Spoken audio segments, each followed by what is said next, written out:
Halo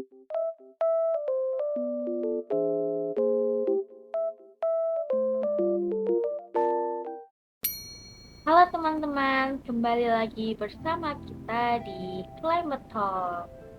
Saya sama Lina Indirayani dan bersama rekan saya Kak Ananda Rizky Prasetya.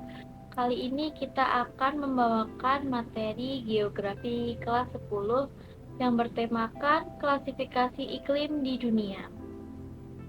Pada podcast hari ini, kita akan membawakan materi yang sangat amat menarik dan tentunya sangat seru untuk dibahas. Oke. Di sini Kak Ananda Rizky, apa kabar? Halo, alhamdulillah, kabarku baik. Kalau kakak Salma sendiri, gimana kabarnya? Alhamdulillah, aku juga baik sekali. Alhamdulillah. Mengenai topik yang akan kita bahas sendiri tentang klasifikasi iklim, menurut kakak menarik tidak untuk dibahas? Sangat menarik dibahas karena dengan kita mengetahui tentang apa itu klasifikasi iklim di dunia, kita menjadi lebih tahu tentang apa saja sih klasifikasi iklim di dunia. Wah, berarti sama dong dengan aku, Kak. Aku juga tertarik dengan podcast terkait topik klasifikasi iklim yang akan kita bahas nanti. Mungkin kita bisa segera membahas tentang topik yang akan kita bahas ini agar penonton juga segera mungkin bisa menyaksikan penjelasan dan podcast yang kita lakukan pada malam hari ini. Nah, teman-teman tertarik tidak melihat video yang akan kita bahas nanti? Mungkin bisa disimak video berikut tentang klasifikasi iklim di dunia. Mari kita saksikan. 4 jenis iklim di dunia. Halo teman-teman, sebelum menonton videonya, subscribe dulu channel Bobo yuk. Aktifkan loncengnya ya. Lalu, jangan lupa juga like dan share video ini. Terima kasih. Iklim adalah kondisi umum cuaca di suatu daerah dalam jangka waktu yang panjang. Iklim bisa berbeda-beda di setiap wilayah, tergantung dari jumlah sinar matahari yang diterima. Ada 4 jenis iklim di dunia. Kita cari tahu yuk. 1. Iklim tropis. Iklim tropis biasanya ditemukan di daerah sekitar garis ekuator bumi. Garis ekuator ini berada di antara garis 23,5 derajat lintang utara sampai 23,5 derajat lintang selatan.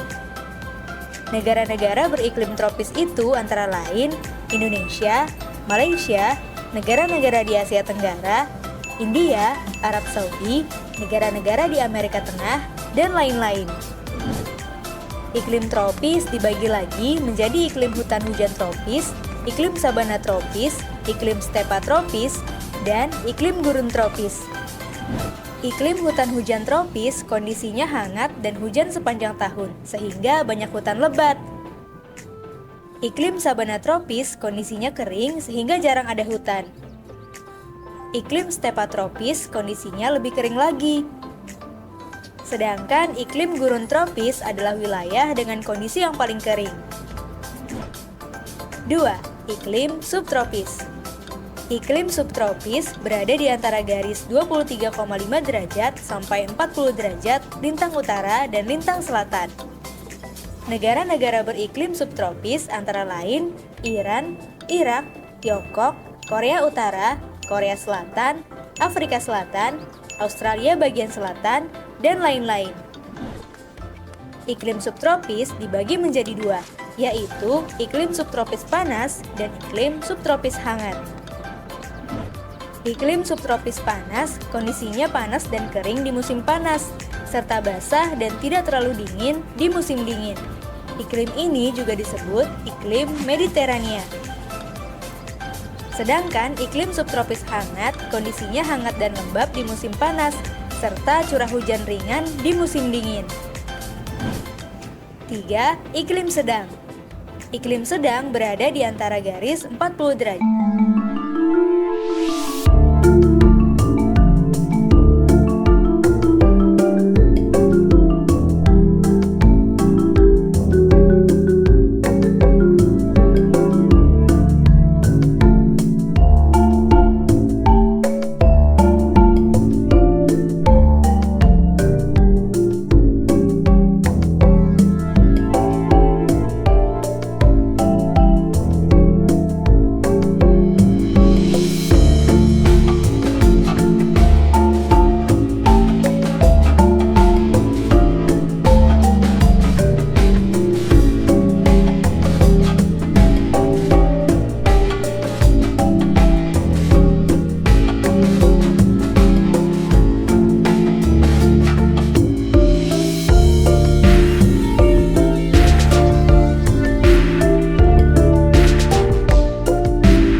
bisa kunjungi website untuk anak ya, bobo.id.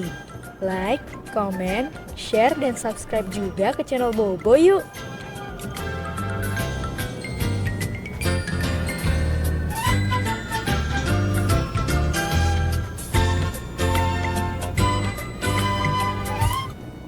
Nah, dengan melihat video yang telah kita saksikan, apakah kalian juga makin tahu terkait iklim di dunia ini?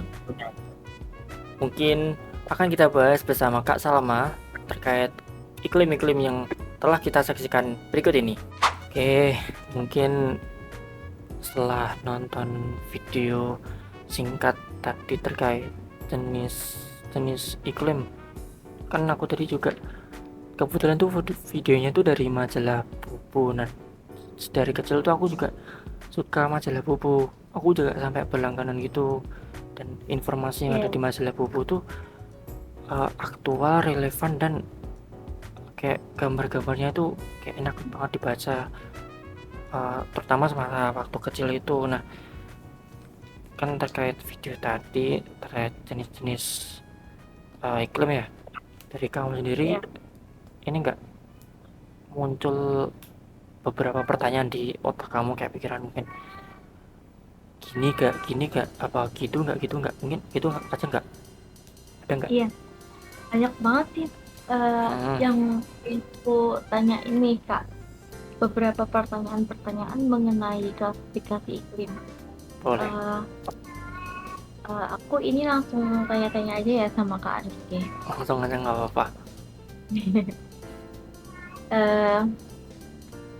Pertanyaan pertama mungkin apa penyebab utama perubahan iklim Kak? Menurut tanggapan Kak Rizky gimana tuh Kak? Perubahan iklim itu kompleks banget sih, bisa dari mana aja, bisa dari buminya sendiri atau mungkin dari aktivitas manusia. Kalau kebanyakan berapa ya, mungkin dalam 2 dekade terakhir atau 20 tahun terakhir tuh perubahan iklim tuh banyak diakibatkan sama aktivitas manusia. Kebanyakan tuh dari penebangan pohon liar, yang seharusnya tuh pohon itu tuh bisa nyerap kayak gas-gas yang nggak sehat buat bumi dan bisa jadi oksigen. Nah, kemudian tuh banyak industrialisasi, terus kendaraan bermotor itu berpengaruh banget sama apa ya, kayak lebih ke iklim kita, terutama kan gas-gas itu kan nanti kan numpuk di atmosfer ya. Iya. Itu tuh nutupin sinar matahari dan yang mau keluar, padahal seharusnya tuh kayak harusnya sinar matahari itu harusnya keluar. Nah, itu jadi terperangkap, jadi kayak panas bumi juga meningkat. Itu jadi beberapa daerah tuh jadi iklimnya jadi berubah gitu. Dari aku gitu. Kalau dari buminya sendiri ini sih, kalau dari buminya sendiri lebih ke panas buminya yang meningkat gara-gara panas bumi yang terperangkap tadi. Itu aja. Sebelum pertanyaan barusan, kita kayaknya kelewat pertanyaan satu lagi nih Kak. Apa? Kan kita belum jelasin tuh definisi dari iklim. Nah, iya, iklim sendiri tuh apa sih Kak? oh iya, kan dari video sendiri kan kita belum dijelasin ya, cuma lebih ke jenis-jenis iklim. Iklim tuh kalau dari pandangan aku tuh kayak lebih mana ya, tatanannya ada di suatu wilayah gitu, kayak suatu wilayah yang agak cukup luas dalam jangka waktu yang panjang, dan di tiap wilayah itu atau region itu berbeda-beda iklimnya. Itu definisi iklim kalau menurut aku. Dan iklim itu mempengaruhi apa saja yang di dalam area tersebut, bisa mempengaruhi aktivitas manusia sendiri, bisa mempengaruhi dari banyak ya. Dari mungkin dari tumbuhan-tumbuhan sendiri juga berpengaruh sama fauna-fauna. Kan nggak semua fauna tuh di bumi itu sama semua ya, cuma Iya. tertentu aja. Nah itu pengaruhnya iklim terhadap bumi. Nah itu kalau dari definisi iklim tuh gitu. Oke. Bagaimana sih Kak perubahan iklim mempengaruhi pola curah hujan? Hmm, kalau dari aku sendiri, pengaruh iklim ke curah hujan ya, Iya, ha. ini sih lebih ke daerah-daerah yang seharusnya curah hujannya tinggi gara-gara ada perubahan iklim, jadi berubah jadi mungkin kadang hujannya sedikit atau mungkin nggak hujan sama sekali sampai sepanjang tahun. Itu kalau dari aku pengaruh iklim ada curah hujan. Kayak peningkatan suhu, kekeringan, dan bencana alam itu dapat menyebabkan kepunahan massal ya Kak apabila tidak ditangani dengan baik. Kan aku udah singgung di awal tadi, kalau nggak semua hewan dan flora itu ada di semua bumi. Kalau emang ternyata, ambil contoh aja nih, koral Mm-mm. koral tuh kan cuma ada di eh, apa namanya, iklim dengan suhu yang hangat. Nah kalau suhu suhu wilayah tersebut tuh naik 1 derajat aja, itu tuh bakal berpengaruh gede banget. Mereka bakal banyak yang mati, terus kan jenis-jenis koral jadi banyak yang hilang. Itu kan juga dapat berpengaruh sama tempat-tempat tinggal biota laut.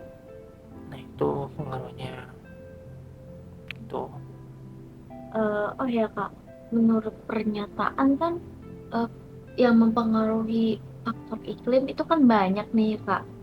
Kayak tadi kan ada disebutkan tentang aktivitas manusia seperti pertanian, terus kesehatan, dan lain-lain sebagainya, dan juga ketahanan pangan juga kan Kak. Nah, bagaimana sih Kak perubahan iklim? Kenapa bisa mempengaruhi ketahanan pangan? Itu emang ada kaitannya ya Kak? Ada, cuma nggak menyeluruh banget. Kebetulan kan negara kita kan makanan pokoknya kan beras ya, Iya. beras, jagung, itu kan makanan pokok kita. Nah kalau perubahan iklim kan jadi mempengaruhi mungkin dari intensitas cahaya matahari yang diterima sama padi kita. Kalau kalau dari itu kan berpengaruh sama suhu ya. Nah kalau suhunya lembab, intensitas cahayanya berkurang kan padinya nggak cepat-cepat matang kan, nggak cepat-cepat apa namanya, panen ya. Nah Iya. itu kan kalau kalau nggak cepat-cepat panen kan stok beras kan bakal, stok padi, Mm-mm. stok nasi itu kan bakal berkurang banget. Nah itu kan mempengaruhi banget sama ketahanan pangan. Nanti kalau stok beras berkurang kan jadi harga beras mahal. Nah itu justru malah berpengaruh sama aspek ekonomi di suatu negara kan. Mereka kan jadi Iya. ini Kalau ya. kemudian justru susah ya Kak untuk warga-warga mungkin yang kekurangan gitu. Itu pun nggak cuma di lingkup konsumennya aja, lebih ke bahkan produsennya aja, kayak petani-petani kan bakal kesusahannya.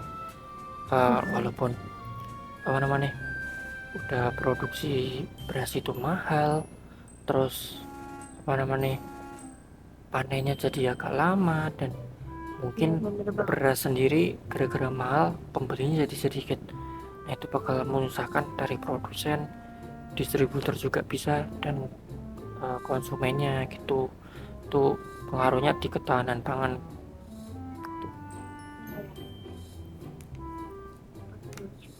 Lalu pertanyaan selanjutnya aku mau nanya ini Kak, mengapa sih perubahan iklim dapat memicu migrasi massal. Gimana sih itu? Gimana Kak menurut tanggapan Kak Rizky mengenai migrasi massal? Migrasi, oke. Kalau sekarang kan migrasi penduduk itu nggak terlalu terjadi ya, tapi kalau lebih ke migrasinya lebih ke hewan-hewan itu ya. Iya, Kalau heeh. kalau tumbuhan kan mungkin nggak sih kalau mereka bisa migrasi tumbuhan? Enggak dong. Enggak ya kan. Kalau Enggak. bergeraknya kan nggak bisa. Tumbuhannya. Iya, nggak bisa bergerak. Ini hewannya. Nah, kalau dari iklimnya sendiri, wah nggak cocok buat.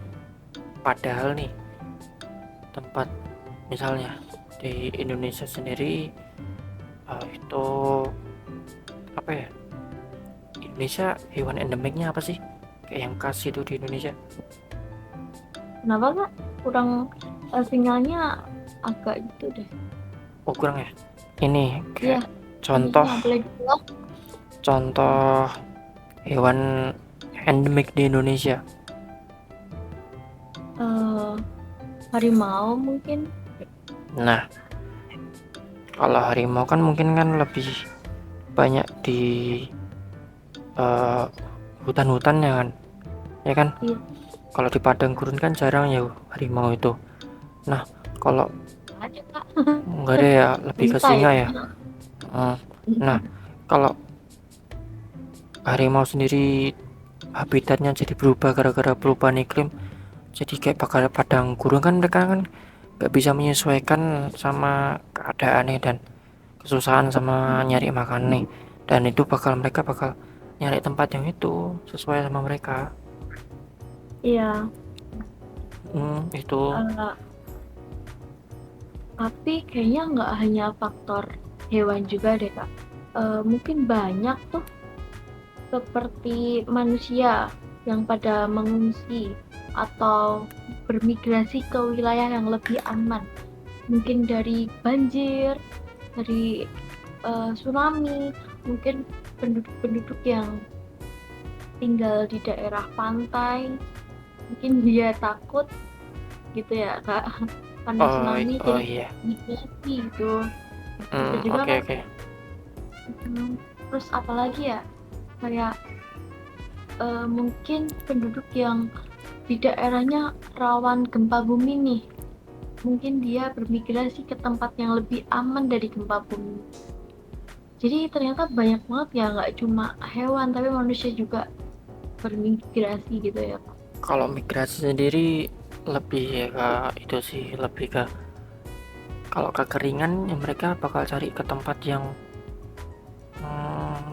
yang Banyak sumber lebih airnya. banyak sumber airnya. Tapi kan kalau kamu sebutkan yang gempa bumi sama tsunami sendiri kan sebenarnya nggak terlalu ada hubungannya sama iklim ya, karena kan gempa bumi itu kan uh,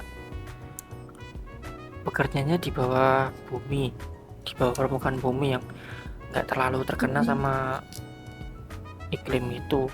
Nah, kalau dari aku sendiri ya itu sih. Oke, thank you.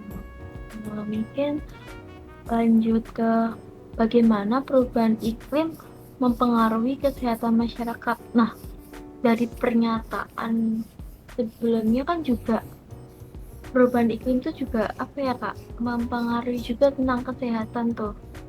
Kok bisa sih? Kenapa ya Kak? Pengaruhnya sama kesehatan lebih ini sih, kayak kalau misal iklimnya jadi lembab kan otomatis banyak serangga-serangga, terutama kayak tikus itu kan bawa penyakit. Nah itu bahaya banget kalau dia bawa penyakit kemudian dia kayak buang kotoran terus tersapu banjir, terutama itu tuh bahaya banget, bakal jadi kayak banyak penyakit menular. Kayak paling gampang tuh gatal-gatal, iritasi, kayak gimana ya, kalau di Solo tuh manggilnya apa ya, gudiken ya. Iya, kudiken itu Ah, biasanya tuh karena kurang bersih Ah, gara-gara banjir. ya itu. Ya, Kalau dari pengaruhnya sih itu sih ke kesehatan. Apalagi sih. oke. Eh, Mungkin ini pertanyaan terakhir kali ya, Kak. Mm, Em, jadi, apa yang dapat dilakukan untuk mengatasi isu perubahan iklim? Nah, banyak banget itu sering banget ditanyain tentang eh, gimana sih cara mengatasi isu tentang perubahan iklim. Baik tanggapan Kak Rizky gimana tuh Kak? Boleh dijelaskan? Perubahan iklim sendiri itu, iklim tuh kompleks banget, tau gak sih?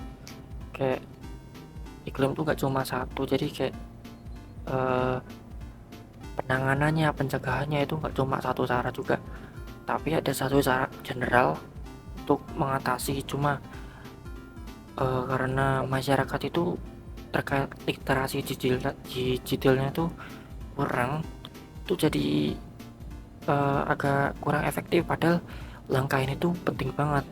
Nah, langkah itu namanya tuh edukasi, kayak ya lewat berita, lewat misal di postingan Instagram kan udah banyak ya, kayak yang banyak yang pentingnya menjaga lingkungan, kayak kurangi kendaraan bermotor, itu kan udah sering banget, tapi kan mereka banyak yang tak acuh ya dengan postingan kayak tinggal scroll aja lah, apalah nggak berdebat banget sama kehidupanku, padahal satu langkah itu tuh berdampak banget sama kehidupan kita. Nah, kalau Iya dari bener kamu banget.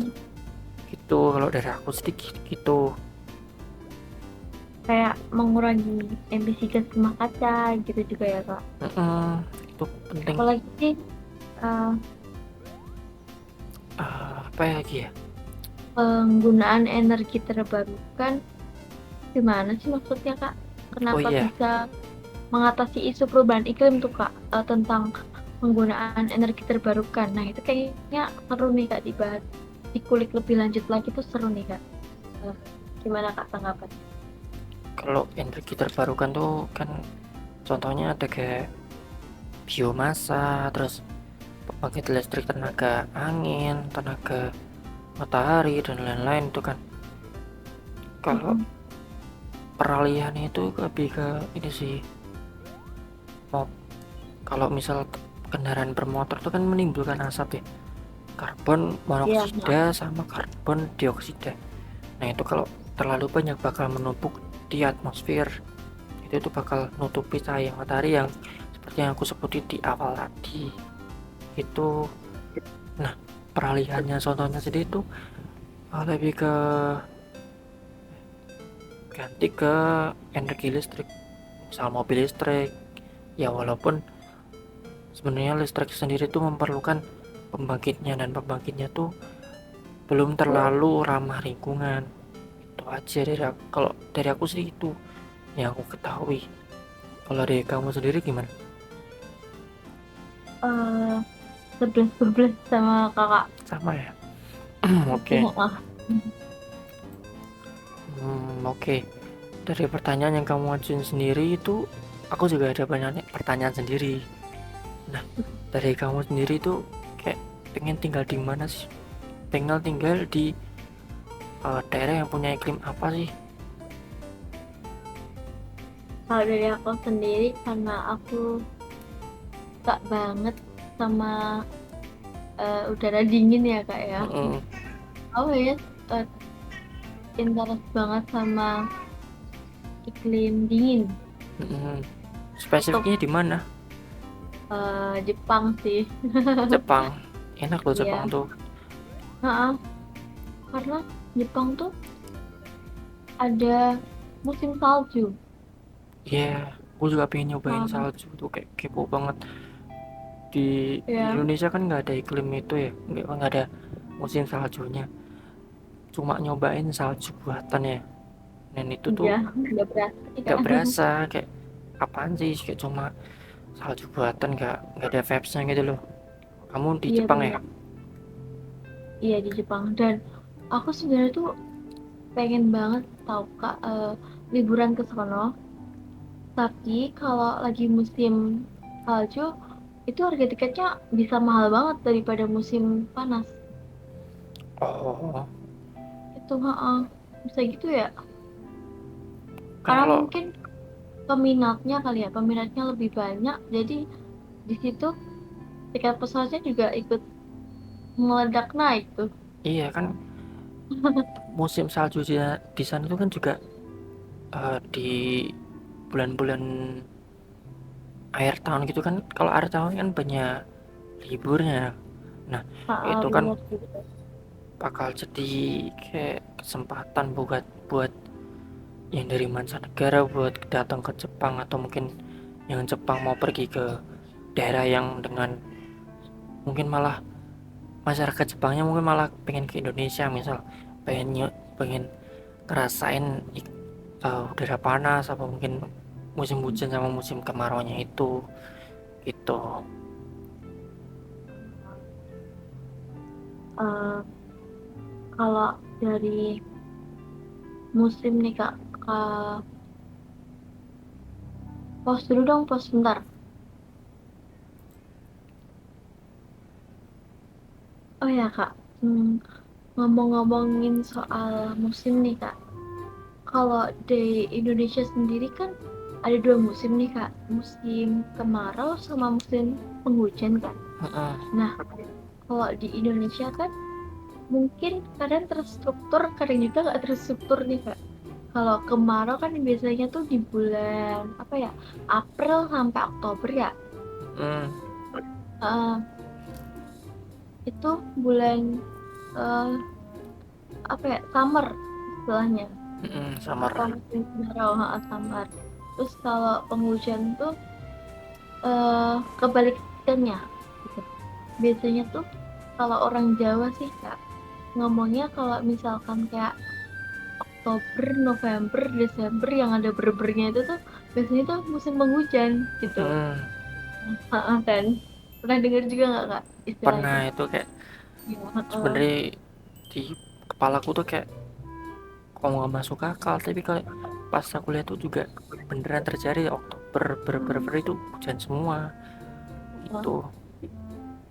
Tapi kadang cuacanya juga nggak ngaruh juga sih ya, kadang kadang musim kemarau juga tepatnya hujan. Hmm, Hujan kayak mungkin seminggu tuh hujan 3 kali gitu. Nah, eh, terlepas dari Indonesia, Jepang tuh ada nggak sih Kak kayak periodenya kayak Indonesia gitu? Kan kadang kan para wisatawan tuh kayak pengen berlibur ke Jepang karena biasanya tuh pada cari musim saljunya ya Kak. Nah, itu gimana sih Kak? Eh, di Jepang tuh periodenya tuh ada berapa dan gimana tuh prosesnya? Boleh dijelasin? kan Jepang tuh kan ada 4 musim ya. Nah, Musim gugur, musim semi, musim apa ya, musim panas nggak sih, iya betul. musim panas sama musim salju, musim dingin lah orang nyebutnya. Nah, kan itu kan 4 musim. Biasanya 4 musim tuh setiap musimnya tuh ada 3 bulan, jadi ya 4 kali 3 kan 12 bulan ya, sama dengan 1 tahun. Nah, kalau kemarin tuh aku pernah baca itu biasanya di akhir-akhir tahun, awal akhir sampai awal tahun gitu. Makanya aku udah jelasin di tadi kalau apa namanya, pengunjungnya bakal membludak karena liburan itu juga di akhir tahun gitu. Jadi kalau musim salju di sana tuh gimana ya ngomongnya, mungkin November sampai Januari gitu. Oke. Halo, Hai, bertemu lagi bersama kita di podcast Climate Climate Talk. Talk. Jadi podcast ini eh, Lanjutan. lanjutan yang kemarin karena kita kemarin terkendala oleh sinyal ya. Dan kita juga biar saling juga Iya, bisa lebih enak aja ngobrolnya, dan kita akan bakal sedikit review tentang materi yang kita bawa kemarin dan podcast yang kita lakukan kemarin. Ya, ini kita perdana ya Kak ketemu ini. Iya, kita kan ini baru pertama kali ketemu bareng Iya. secara personal ya, dan Iya. dari aku sendiri pribadi aku expect lebih enjoy aja buat kita bicara ini ya, karena Lebih lebih enak gitu ya. lebih enak karena ketemu Ah. itu lebih enak aja. Oke.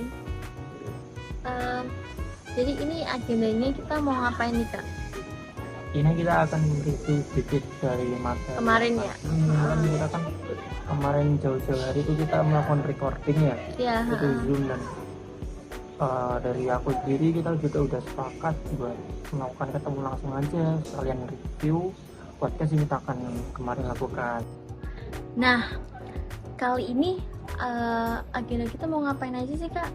Kita sendiri di sini bakal nge-review materi yang kita lakukan di podcast sebelumnya, dan kita sendiri juga udah sepakat pengen ketemu bareng dan Iya. biar lebih enak aja ngomongnya, lebih Lebih enjoy seru aja. ya Kak. Kan kita juga kebetulan baru pertama kali kita ketemu, jadi kita lebih enak aja kalau ngomong. Nah, dari aku sendiri aku bakal mereview tentang materi jenis-jenis iklim di dunia yang telah kita jelasin kemarin, dan kemarin tuh ada 4 iklim, dan ternyata di tiap-tiap iklim tuh ada subtipe iklim sendiri, kayak Iya lebih, benar. lebih enak aja lah. Ternyata banyak banget yang terjadi di bumi kita ini. Ternyata dari iklimnya sendiri lebih banyak dan cuacanya juga lebih banyak juga. Nah, kalau aku sendiri dari kemarin aku ingat ada satu, aku bakal review yang satu-satu ya. Iya boleh. ya. Tiap iklim itu ada satunya, ada iklim tropis ya.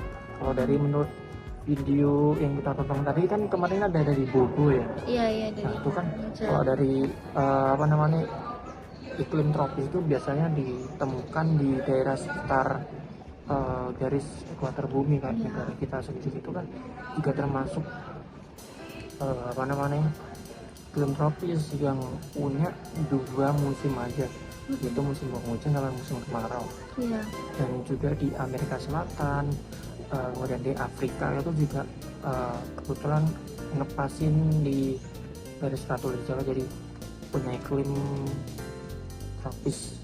Dan iklim tropis sendiri itu ada di sekitar garis 23 derajat lintang utara sampai 235 derajat lintang selatan. Nah, untuk iklim tropis sendiri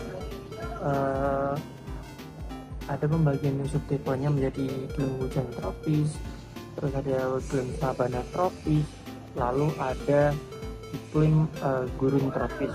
Nah, itu pembagiannya sendiri untuk subtipenya.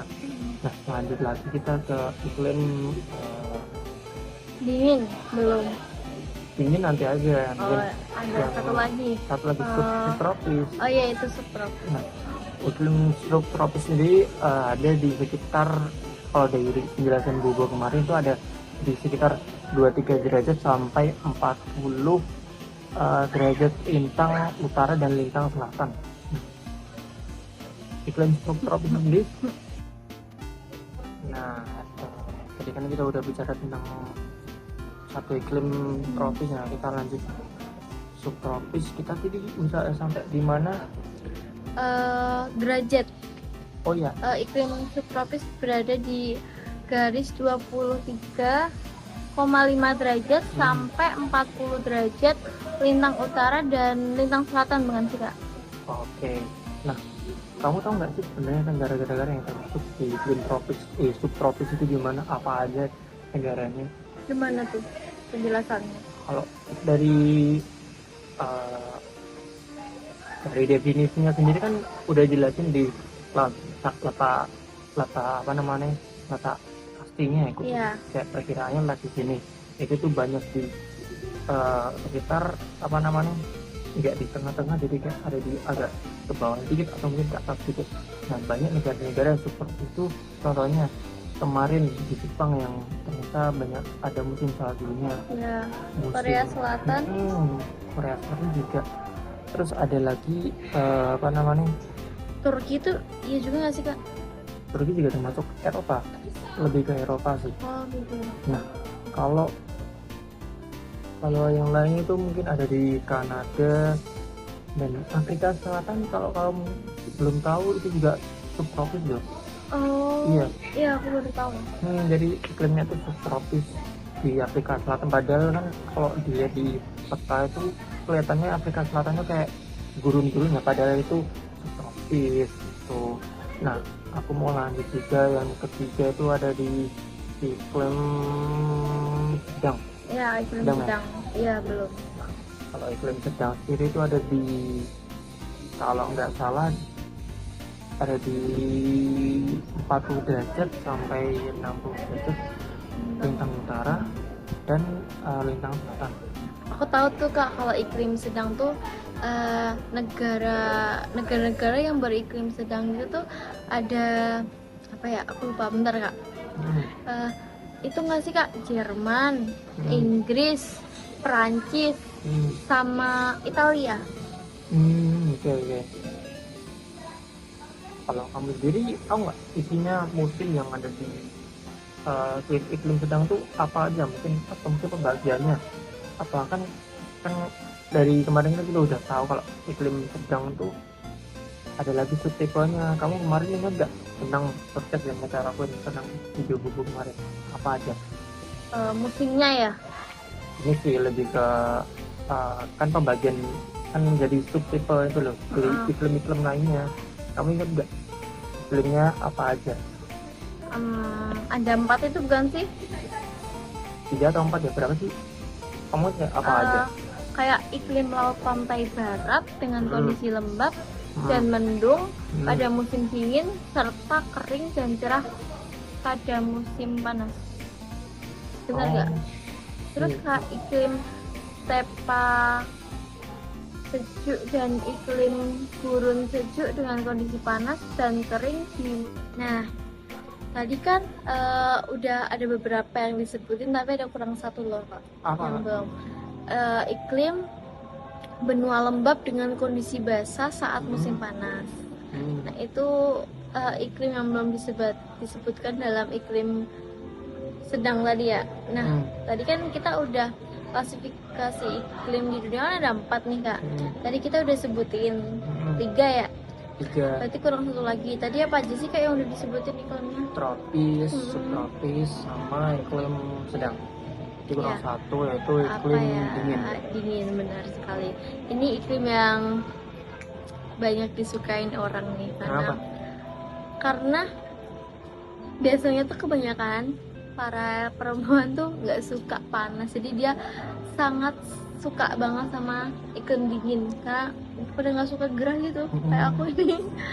Tapi kan di sana tuh dinginnya tuh nggak wajar. Iya sih. Dinginnya tuh lebih kayak dingin yang ekstrim, bener-bener nggak kayak di negara kita. Kalau kita di sekitar kita tuh kayak ada pegunungan kayak misal ada yang dekat itu kan namanya Tawangmangu ya. Dinginnya tuh nggak sebanding. Kalau di sana kan kisaran suhunya itu ada di 25 derajat sampai kalau pagi hari ya Bang. Iya. Di hari-hari itu cuma sampai 25 sampai 18. Nah, kalau di sana tuh bahkan bisa sampai udaranya itu kan bisa sampai minus. Kayak air aja tuh itu sampai beku gitu ya. Iya, beku. Kita bisa jalan di atasnya kayak. Iya, aku pernah lihat tuh kak di kartun. Itu tuh biasanya tuh kayak tiba-tiba awalnya kan kayak dia tuh genangan air nih, tiba-tiba kayak langsung beku gitu.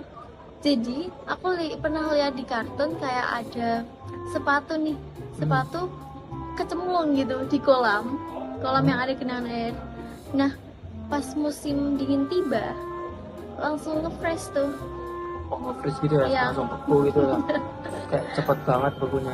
Emang di sana tuh beku itu cepet banget kayak kita cuma tinggal air nih kayak di luar, 5 menit aja di luar itu udah beku kayak, dan bekunya tuh beku yang hampir sempurna gitu, keras gitu. Berarti pakaian di sana tuh bener-bener kayak tebel banget mungkin ya. Iya, makanya kan iklim tuh sangat mempengaruhi tentang kemarin yang kita bahas kemarin tentang bahkan ada migrasi massal itu kan juga karena itu. Itu kan iklim di sana tuh pakaian tebel-tebel kayak jaket itu kayak udah kayak kaos di sana kayak apa namanya, topi pun mereka juga pakai terus, kayak celana juga bahkan ada yang sampai double gitu. Kalau dengan musim yang dingin gitu, mereka makannya gimana dong ya? Mereka ini banyak mereka yang apa namanya, makanannya itu mereka yang banyak yang menyimpan.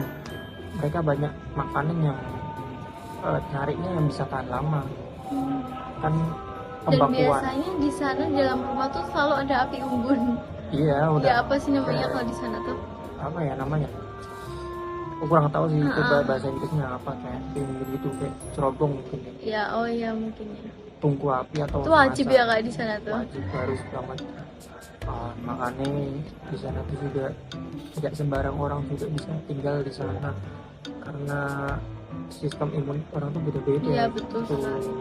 Mungkin sebagian orang kayak ingin nyoba ke sana tapi nggak tahu ya kalau udah di sana gimana. Mereka bakal banyak Iya.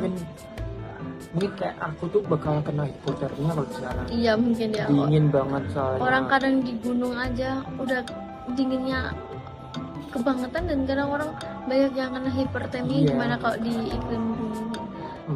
Negara yang aku tahu yang mempunyai iklim dingin tuh ada Denmark, terus ada Rusia bagian utara. Nyoba ke sana tapi nggak tahu ya kalau udah di sana gimana. Mereka bakal banyak Iya. mungkin kayak aku tuh bakal kena hipotermia kalau di sana. Iya mungkin ya. Dingin banget soalnya. Orang kadang di gunung aja udah dinginnya kebangetan dan kadang orang banyak yang kena hipertermia. Iya. Gimana kalau di iklim dingin? Negara yang aku tahu yang mempunyai iklim dingin tuh ada Denmark, terus ada Rusia bagian utara, sama Alaska dan Kanada. Itu sih yang Iya. aku tahu. Terutama Kanada itu kan ada makanan permainan hoki itu kan juga Iya. pakai es tuh. Kayak permainan mereka sama mereka tuh di sana gitu. Kalau dari kamu sendiri gimana tentang podcast yang kita lakukan, terus setelah mereview ini gimana feelingnya? Lebih terbekali, Mm-mm, lebih tahu, mm-mm. dan sangat bermanfaat sih yang pastinya. Oke. Seru banget ya. Iya Jadi seru banget. aku juga nggak sabar kalau ada podcast yang lainnya Mungkin tentang materi next gitu selanjutnya bakal kita akan bahas nah, apa ya? nggak tahu sih, Iya. mungkin kita tunggu aja di Iya. podcast selanjutnya. Nah, dari kami mungkin cukup ya tentang pertemuan kita kali ini dan materi yang kita bahas. Mungkin kalau dari kalian sendiri kita should what should we do next di podcast selanjutnya, kita bahas apa, mungkin bisa komen di bawah Ya, aja, komen. nggak apa-apa. Kita bakal lihat komen-komen kalian dan kita bakal pertimbangkan buat Podcast selanjutnya. education ya. Iya, podcast education. Nah, Education mungkin geografi. podcast kita hari ini yaitu Climate Talk harus berakhir karena mungkin topik yang kita bahas ini masih Sangat cukup luas. dan ini geografi itu sangat seru loh, Nah ini guys. masih kayak umum banget. Kita Iya. bisa bikin cabang-cabang lain dari podcast ini, kayak bahas tiap iklimnya juga bisa. Jadi kamu excited nggak buat iklim-iklim yang lainnya dibahas? Excited sekali sih karena ini baru seberapanya doang ya kak. Iya. Belum secara garis besarnya lagi tuh. Oke, dari Orang dikit banget tuh udah sangat seru gitu. Gimana kalau yang lainnya? Iya bener banget. Saya nggak sabar juga sih bahas podcast yang lain, materi-materi yang lain, apalagi mumpung iklim baru aja kita bahas, aku langsung kayak masih membara gitu loh, ingin tahu. Semangatnya membara. Masih semangat banget kayak. Oke. Mungkin dari aku sih cukup nih kak. Kalau dari kakak ada teman? Cukup juga. Cukup ya. Oke, kita akhiri mungkin saja. bisa kita akhiri Climate Talk pada hari ini. Ya, Kalau ada kata kami yang mungkin salah atau mungkin kurang jelas dan kurang didengar, berkenan dan didengar. bawaan kita yang mungkin kurang enak, kurang enjoy, kalian bisa juga sampaikan kritik dan saran di Iya, bawah di juga. bawah ini. Dan jangan lupa like, share, and comment, dan subscribe juga. See you next time. Bye. Dadah. Climate Talk. Climate Talk.